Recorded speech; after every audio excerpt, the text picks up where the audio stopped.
Hello, this is Blake Knierim, the woodworker, and today we're just going to be doing an update in the shop. I haven't really made any videos recently. I'm just going to tell you what's been going on, what I've been doing, and what's been happening, and about some tools that I got working again. Okay, this is my Rockwell bandsaw, or Rockler.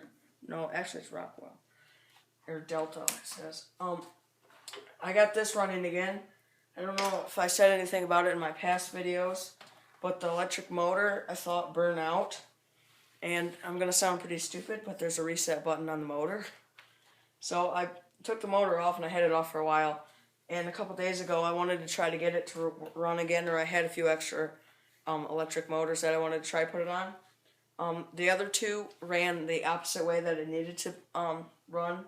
The blade would go this way and it needs to go this way, obviously. So I plugged in this motor into the wall and I put the reset button and it started up. I pushed the reset button before I took it off and it wouldn't push in and it wouldn't work. But I plugged it in after I took it off for a while and got it back working, and I have it plugged into this power strip. And it runs just fine now, which I'm really excited about.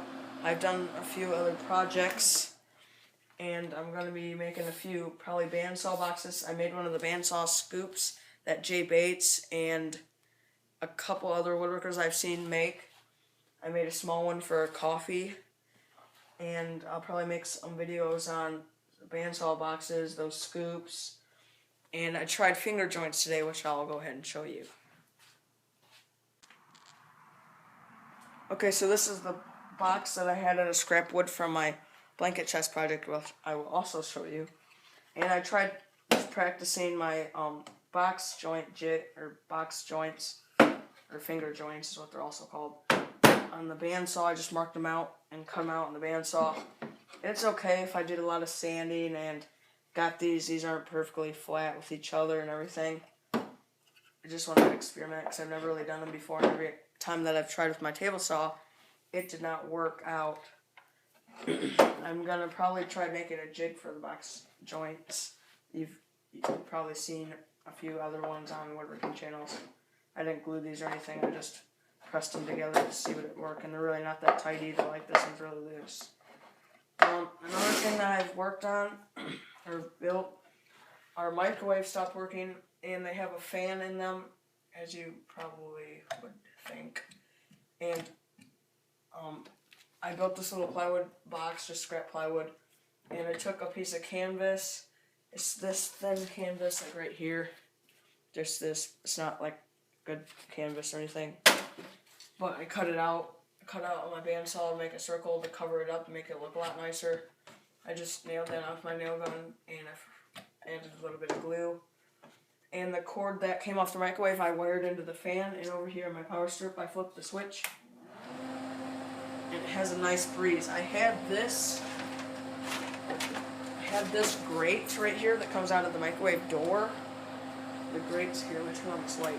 That's probably a lot better. Yep.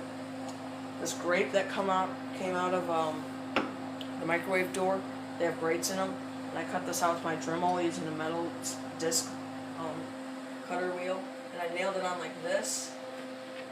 But if you listen, it's a lot louder, and it really stops airflow.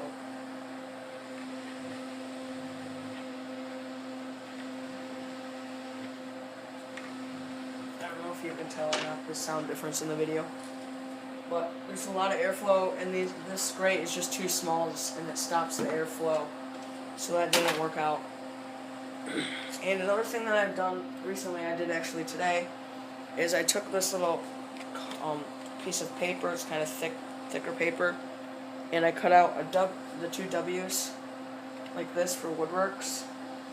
And now I can just set it on something and just take my spray paint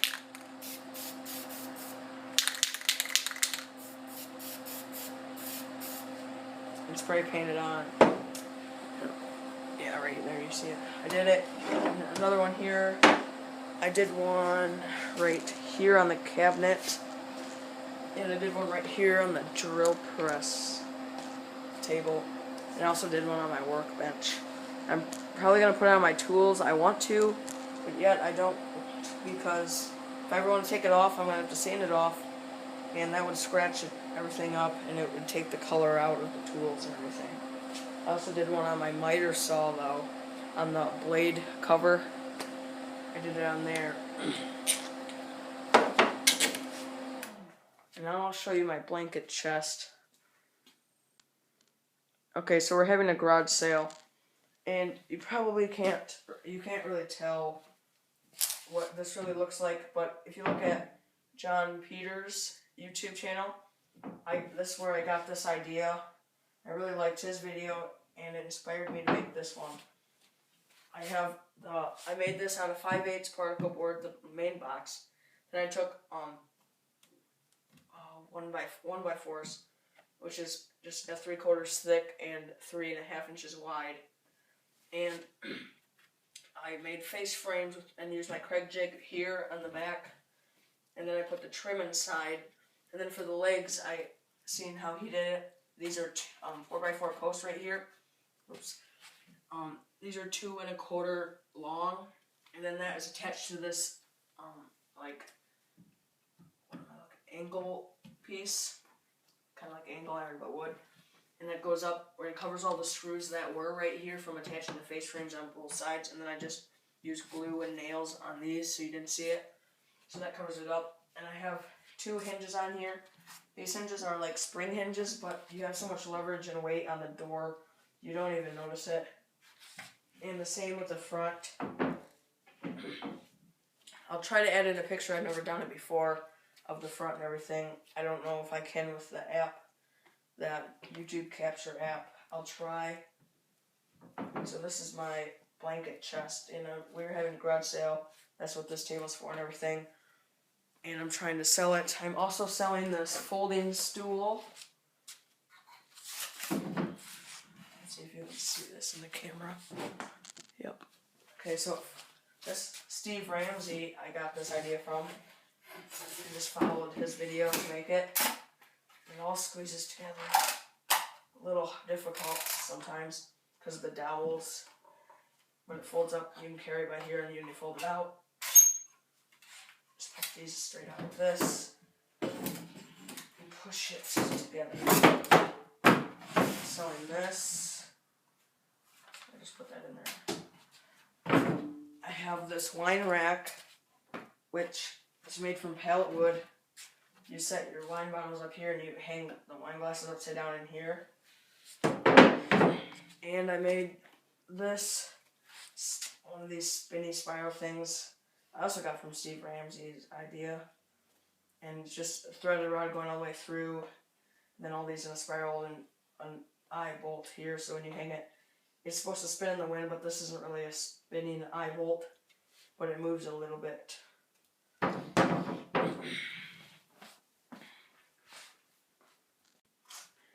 I seen Izzy Swan's video where he had a shelf under his bench that went all the way along with power strips, plugging in his main tools. I was going to do that, but instead I had this shelf already built that I made with recycled hardwood flooring, and I was going to originally sell this, but I put it here. I have my 2 drills, a drill that plugs in, my jigsaw, and my Dremel, then miscellaneous stuff on top. And that really helps a lot. And then my thickness planer right here, I seen Rockin' H Wood Shop, that's his channel. And he took off of I think he has a Craftsman planer. And he took off these 2 outfeed tables and put a board in there to eliminate snipe. I think I'm going to do that with the leftover particle board that I have from my blanket chest project. So that's it for this video. I just want to do a short little video about the things that I've been doing in my shop and upgrades and what's been going on. And like I said, I'm going to try making some more projects, trying to come up with some ideas. Sometimes it's a little difficult. I have a bunch of hardwood flooring over there that I can use, and I have about a half sheet of 5/8 particle board. If you have any idea what I could use that for hardwood flooring, like I said, and that particle board. I was thinking about making a smaller blanket chest and using the particle board instead of buying more 1x4s for the face frames and more trim. I think I'm going to experiment with making my own trim. My router table, I haven't really used very many bits yet, and I want to test them out. If you have any ideas, like I said, about the route projects that I could do, go ahead and leave it in the comments below, and please like and subscribe.